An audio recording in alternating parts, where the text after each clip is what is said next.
ไปเลยไปเลยไปเลยอู้ภาพสวยงามไปอยู่ตรงไหนเพื่อนนี่เขาไปอยู่ตรงเนี้ยแล้วก็กำลังน้ำแข็งโอ้โหผมมาเต็มเลย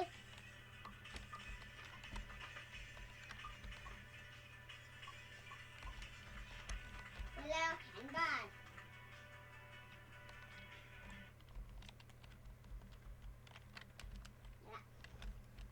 เริ่มกันเลย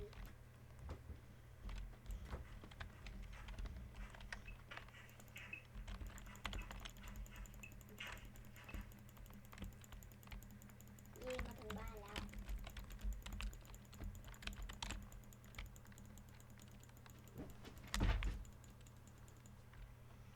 มันมาแย่งบ้านพวกเราเหรอมันจะตีเขาน่ะ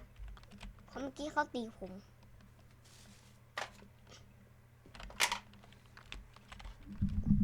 นึกว่าบ้านของมันมาอีกละ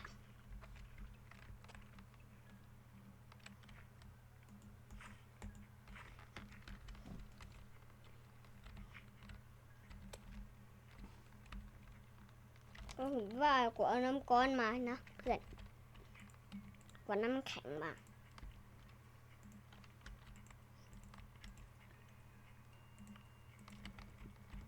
มันทำอะไรอยู่น่ะ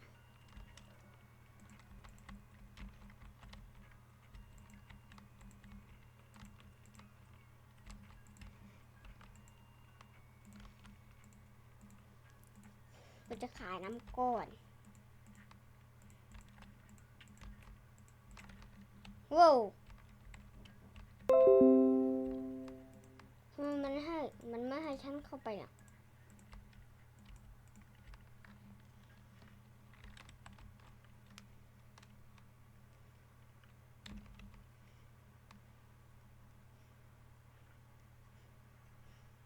ข้าวัน เมื่อวานเป็นเพื่อนพวกเราอะข้าวันข้า เพื่อนนี่มันคือเพื่อนไม่ใช่พวกเขาโอ้ยฮะ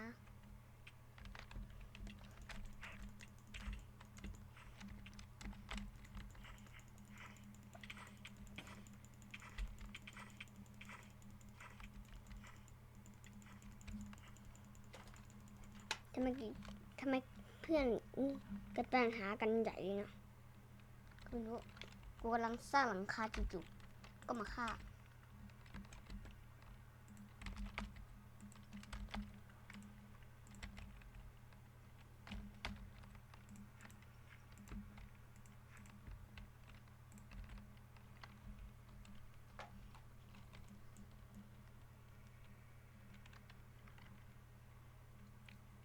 นี่คือบ้านหลังใหม่เหรอ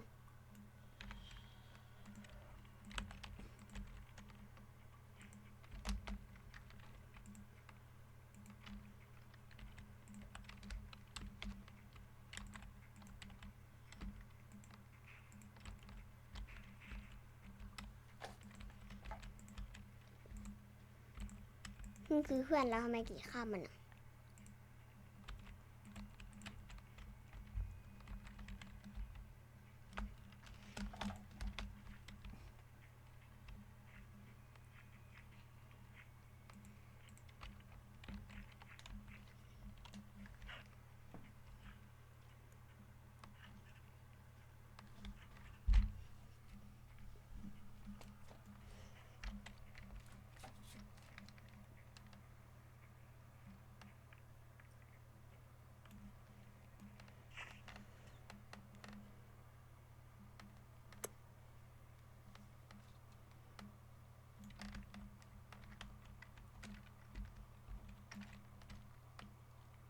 เล่นสามด้วยก็ออกไปหน่อยเดี๋ยวก็ติดตรงนั่นแหละ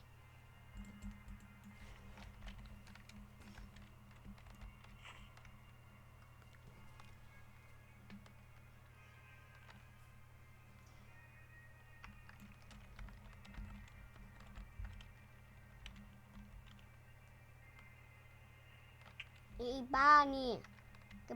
เขาบอกให้แกสร้างก็มีขวดอยู่เนี่ย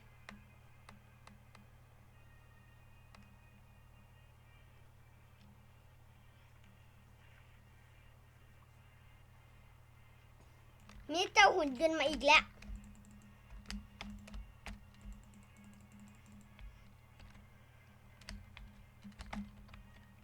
นั่นไงเจ้าหุ่นยนต์มาอีกแล้ว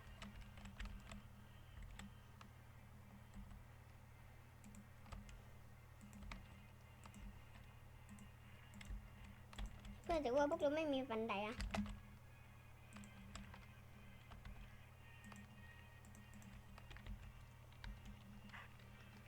อันกูใกล้เบื่อละ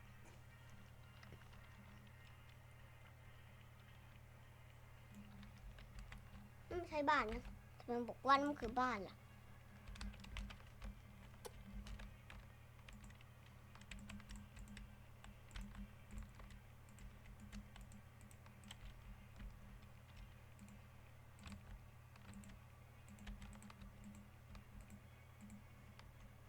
นี่มันก็มีอันนี้ด้วย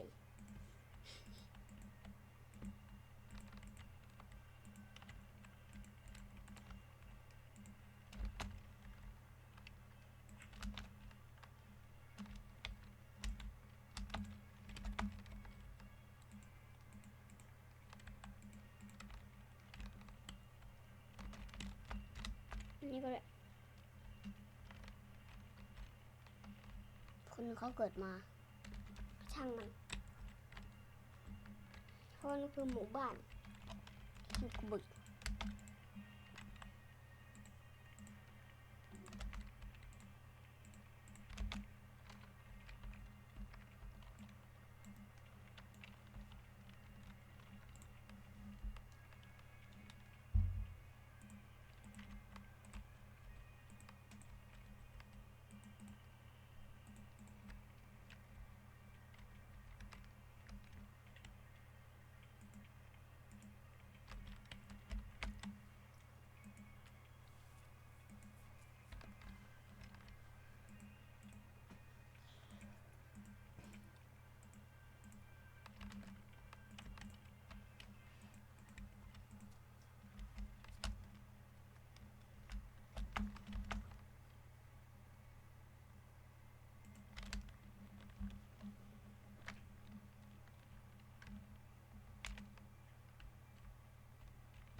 ข้าบ้านข้าบ้าน เอาไม้ให้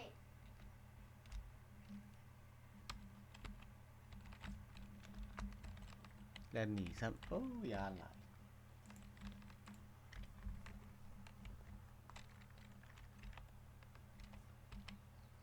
เอาไป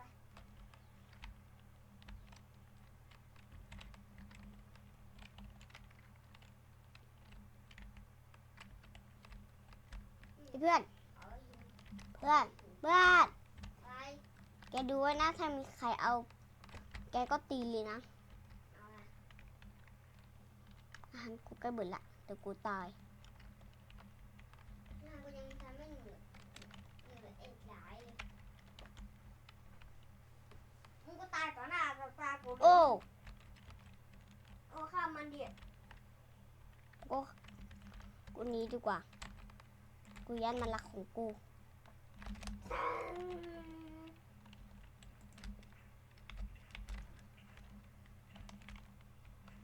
มันหนีออกไปข้างนอกเลยนี่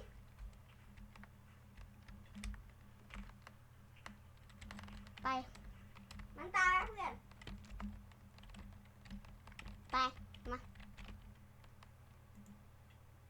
แกเพิ่งใส่นะแกใส่นี่ฉันเขาบอกให้แกฆ่าฉันไม่ได้ฆ่า